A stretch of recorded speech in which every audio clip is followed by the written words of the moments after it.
negotiate. We will no longer tolerate it. We will no longer be afraid. It's your turn to be afraid.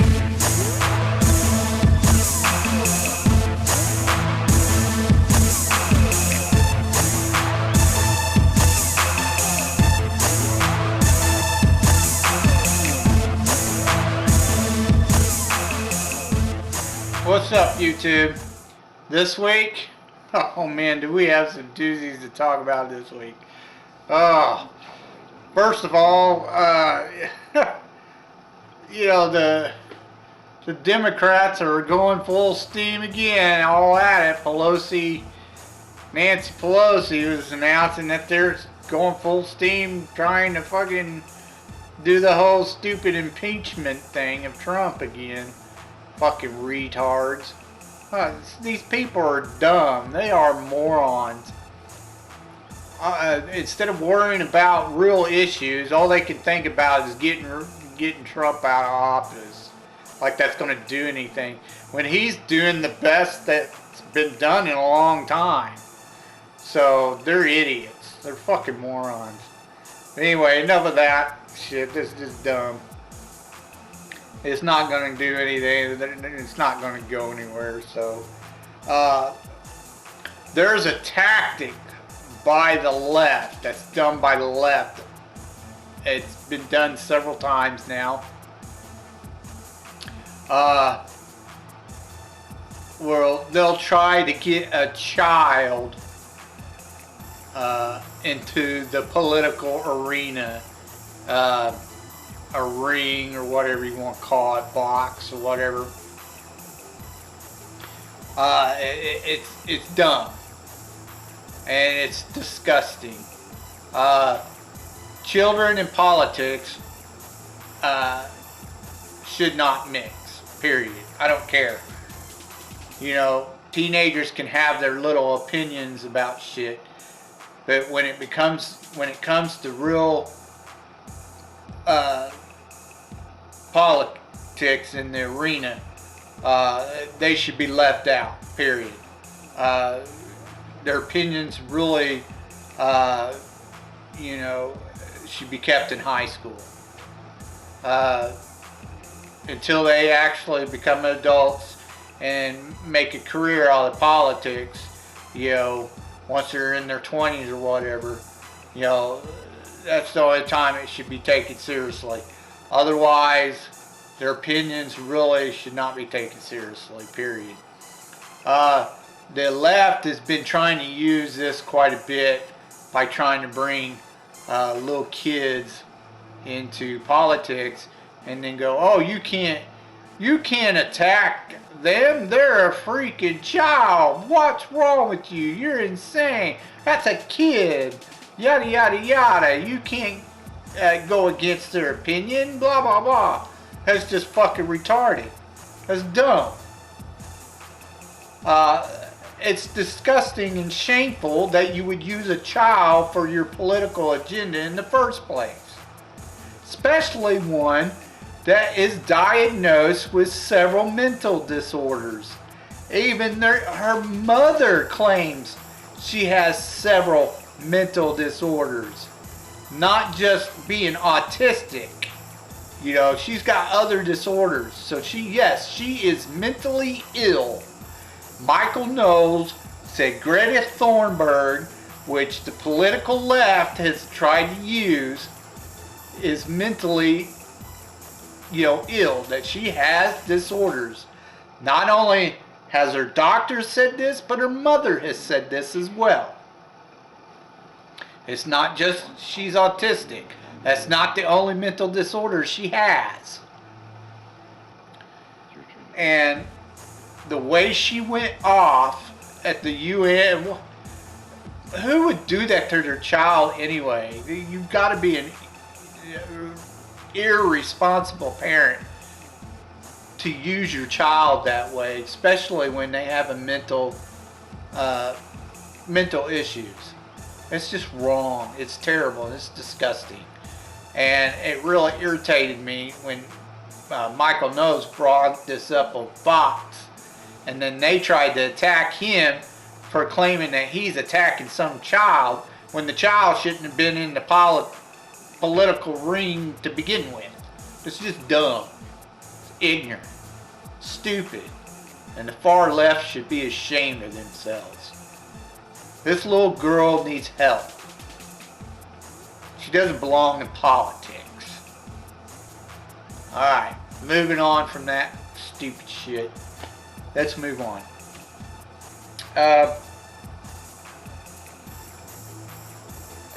I told you I was playing a bunch of PS1 games, trying to get them out of the way, knock them out of the box, you know, because there's quite a few that I have never played. There's a particular type of game. There's 3 types of games I usually like playing quite a bit. The first one is your Mario style game, where you have different worlds or areas to go to, and you got to conquer each one. Excuse me. Where they'll have like you know, a few levels in each world, and then you got to defeat the boss at the end, and then you move on to like the second world or whatever, blah blah blah. You get what I'm saying. I like these type of games for the most part. There's one type of ability that every character has in these particular type of games that I absolutely hate. I cannot stand it because the game developers, they don't do it right. They screw it up every time. And that's when your character has to do a shit ton of jumping. I hate characters or games where they put in a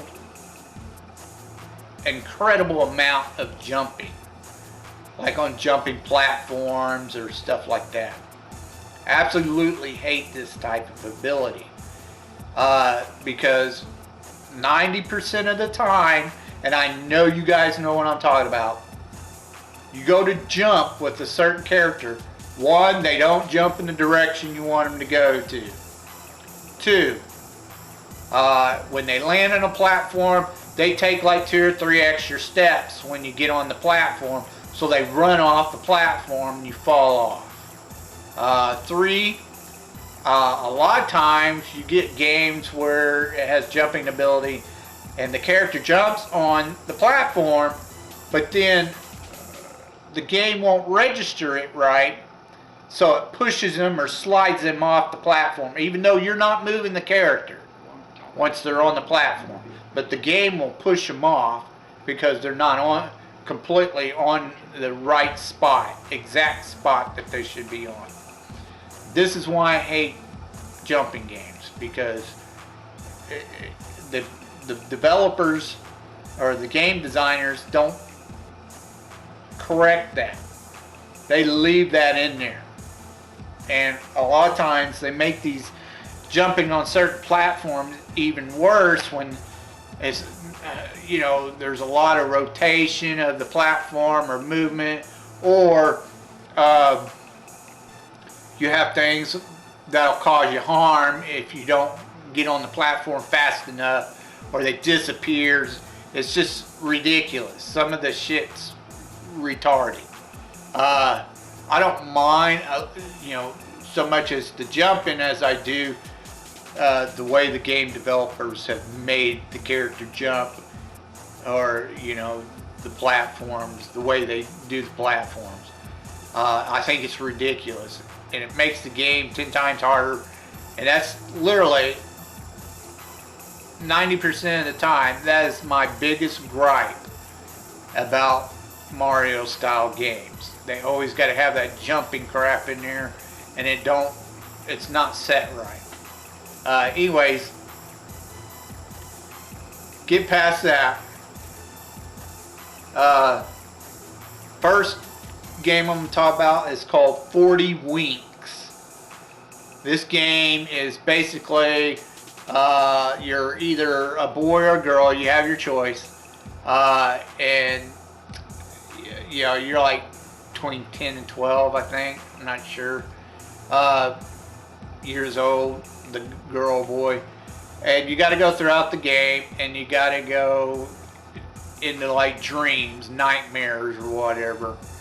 And there's stuff to find. I like games like that where you got to find a bunch of stuff, in order to progress. Like you have certain objects that you need in order to progress through the next level, or open up the next world, or whatever. Like you got to have 40 keys to open up a door that says 40 keys. But yeah, I like games like that.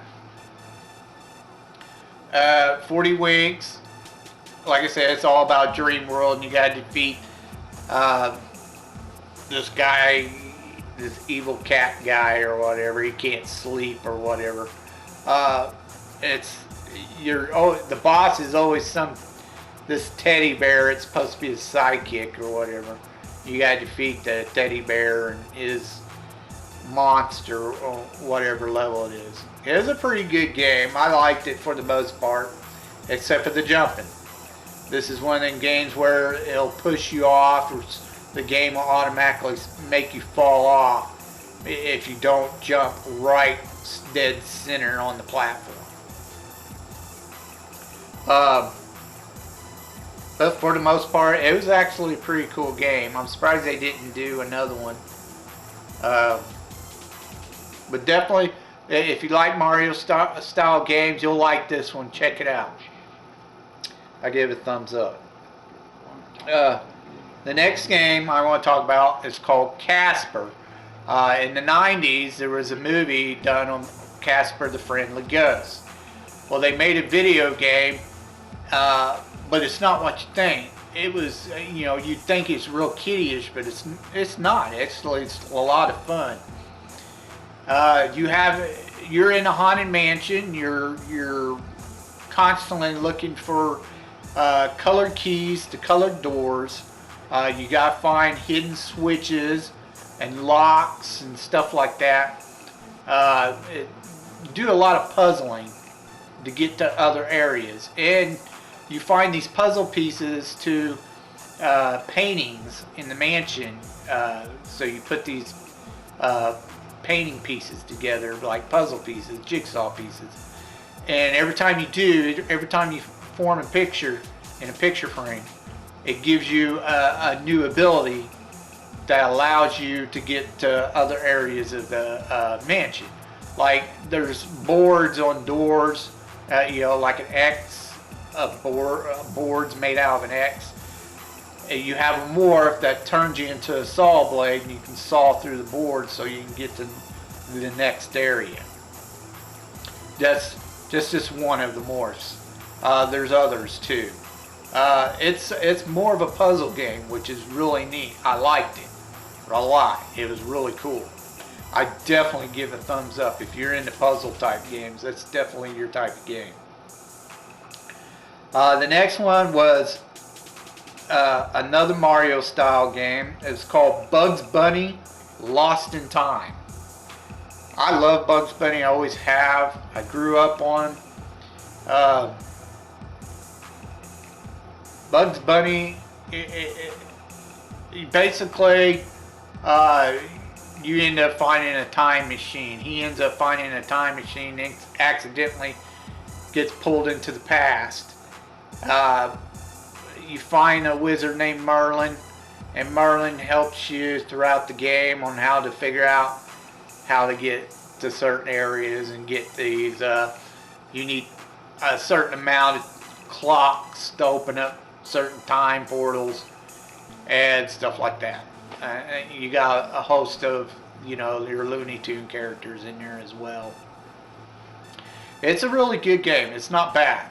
I liked it a lot too. Again, it has a little bit of jumping, which, I'm not a big fan of, but it wasn't too bad in this one. It was alright. But I definitely give it a thumbs up. If you like them type of games, definitely give it a try out. The last game I want to talk about that I just got done, I mean literally just like yesterday, defeated it. It's called Akuji The Heartless. I never knew about this game. I never seen anything on it at the time when it came out. So I didn't know there was such a game. But I saw it through my list that I was checking out online. Akuji The Heartless is kind of similar to Legacy of Kain Soul Reaver. It had that familiar feel to it. But this game was another Mario style game. Kind of like a blend between Mario and Turok, if you remember Turok. You had to go, you basically supposedly die, and you're supposed to, your brother killed you, you go to the underworld, and to get out of the underworld and get revenge on your brother and save your wife, your fiance, because apparently he took her captive after he killed you. You got to go through the underworld and try to get back to a chance to come back to life and avenge your death or whatever, and help your bride. And to do that, the Baron Samedi, like the boss of the underworld, he's like telling you how to do it by gathering up your ancestors, because they're causing all kinds of problems in the underworld. And then once you do that, he'll help you go back. Of course, it's, you just basically know right off the bat, he's full of baloney and he's going to be your final boss. But you go through the game collecting all kinds of stuff. You got to collect your ancestors, which I liked. I like hunting where they'll put them in certain spots where you're not, if you don't look around well enough, you'll miss them. I like stuff like that. So it was a really good game. Pretty dark, but neat as well. I was actually surprised. But yeah, it's a good game. I definitely give it a thumbs up. Check it out. Alright, that's enough of that. Now we're going to get to your B-movie reviews. Alright, YouTube. All you movie holics. We're going to start with your B-movie reviews. This week, we're back to Action Week. So it's time to do some action movies, and I told you in the last video I'm going to start cutting this down just to 2 movies a week instead of 3. So the first one we're going to talk about, actually both of these are Chuck Norris movies. Oh my God. First of all, Chuck Norris is awesome when he's fighting. No doubt about it. He's a badass when he's fighting. People love him, love seeing him kick some ass. However, you cannot give this man hardly any dialogue in a movie. Don't give him a lot to say, because the man flat out cannot fucking act worth a shit. He can kick some ass, but he can't act. Literally, he cannot act. He's terrible. Terrible. He's always got a stone face. He cannot act. It's the same monotone voice he does whenever he's speaking. Anyways, with that being said, Chuck Norris is, you either are a fan or you're not. There is no in between. Because he's either, to you, he's really bad or he's really good. I can handle Chuck Norris as long as he's not doing a ton of acting or dialogue. Let me put that, dialogue. Don't give me any dialogue, and we're good. Just let me watch him kick some ass. I'm alright. Anyways, moving on. The first one we're going to talk about is a movie called The Octagon. It's one of his very first movies as a lead role. It was done in 1980. A co-star with a woman named Karen Carlson. She was the leading actress. It made about $18 million domestically, so it didn't do too bad for a B movie, for sure. Basically, the story is Chuck grew up with a Japanese family. He was an adopted kid with a Japanese sensei of ninjutsu. We also had a Japanese brother, adopted brother, who was, or his adopted brother. He was about the same age as him. As they were growing up, they were taught ninjutsu by his adopted father. Once they became teenagers, though, his adopted brother felt that he didn't belong in the family and that he didn't deserve to be called a ninja. Even though Chuck was beating him at everything, it pissed him off. But the father turned around and disowned his own son for doing it, treating Chuck that way. So, and he told Chuck never to ever deal with him again. He's no longer part of the family.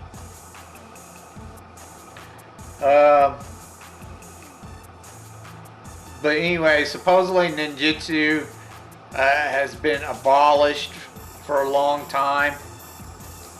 And once Chuck finds out that eventually he finds out that his adopted brother has started up ninjutsu again, his own school, as a terrorist group. Chuck eventually winds up having to go there and face him and defeating him. And that's basically in the movie. Now, throughout most of the movie, all the women are going googly eyes over Chuck, which makes no sense. I think he's about an ugly motherfucker. But anyways,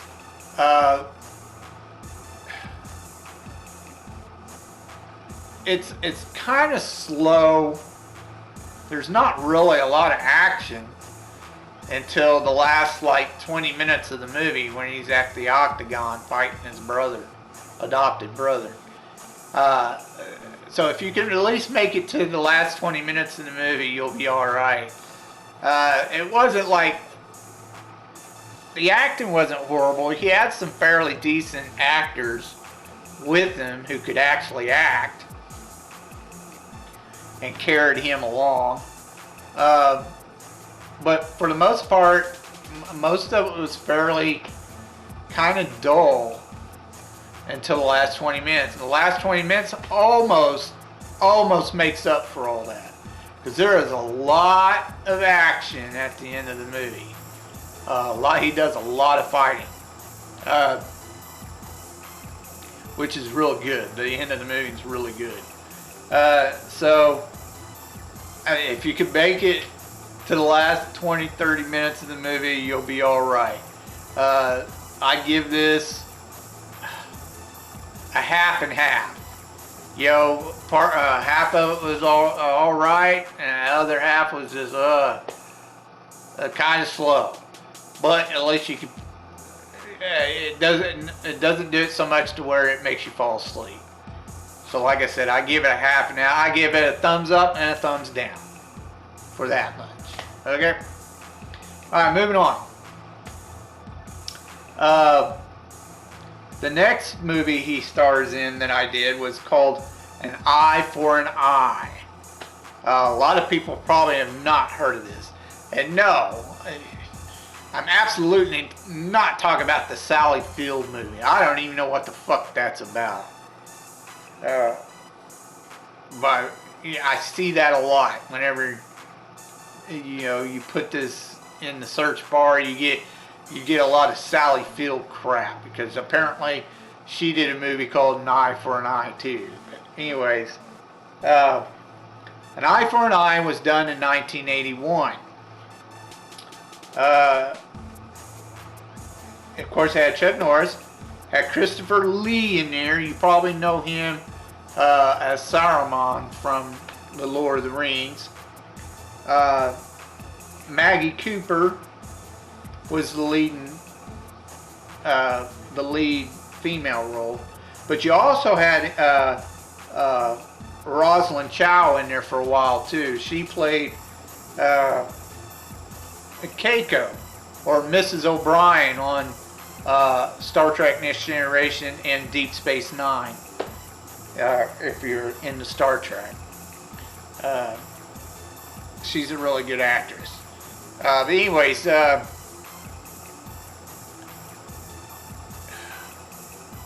this movie's about basically a drug deal gone wrong. At the very beginning of the movie, him and his partner are supposed to meet up with this informant and get the scoop, a lead on a drug distribution ring that they've been trying to nail for quite a while, apparently. And it had something to do with the triads, Chinese game. But anyways, at the very beginning, he watches his partner get killed. And then I don't know, she's like a sister to him. But she's also was his partner's girlfriend. She gets a hold, she's like a news reporter, and she gets which is played by Rosalind Chow, the one who played Keiko on Star Trek. She gets killed by the James Bond Chinese dude with the big guy, Chinese dude. He kills her because she found some evidence against him. Well, she hid the evidence in her roommate's things, which is some locker key to a tape of a meeting that recorded the leader, the drug lord or whatever, recorded him on the tape. Chuck ends up helping, the neighbor, her best friend, whatever, which is, of course, the lead role, Maggie Cooper. They figure out that both her and his sister or whatever worked for a newspaper company, and Christopher Lee's the villain. He's the the owner of the newspaper company. He's actually the drug lord on the tape. He's running the whole operation. Now, Chuck goes to or meets up with his sensei, or actually his sister's father or whatever. He's the one who taught him martial arts. Anyway, he helps him a lot too throughout the movie, and towards the end they get the bad guy and yada yada yada. It's a good movie. It really is for what it is. It's like a detective mystery type movie. It's really good. It's not bad for what it was. Definitely check it out if you got the time. If you're into, cop movies or detective type style movies with some action in it. It was really good. I definitely give it a couple thumbs up. The acting wasn't all that bad. They had some pretty decent actors in it. Again, you just can't give Chuck a lot of dialogue, which in this one he didn't have so much dialogue. He had a bit, but not a lot. So it made it a really good movie. So it wasn't bad. Definitely check it out. Eye for an Eye. Alright, that's all I have for you this week. Next week, of course, will be Horror Week. Anyways, if you have a suggestion of a type of movie or gem I might not have seen that a lot of people don't know about, please leave a comment down below, and I'll try to get to it as soon as I possibly can. Please let me know if you're liking these videos, if whether you like it or not, subscribe, the deal. But it would be nice to hear back to see if some of you like these videos. That's all I got for you. I'll see you next week. And I told you you'd be told the truth, and you just been told.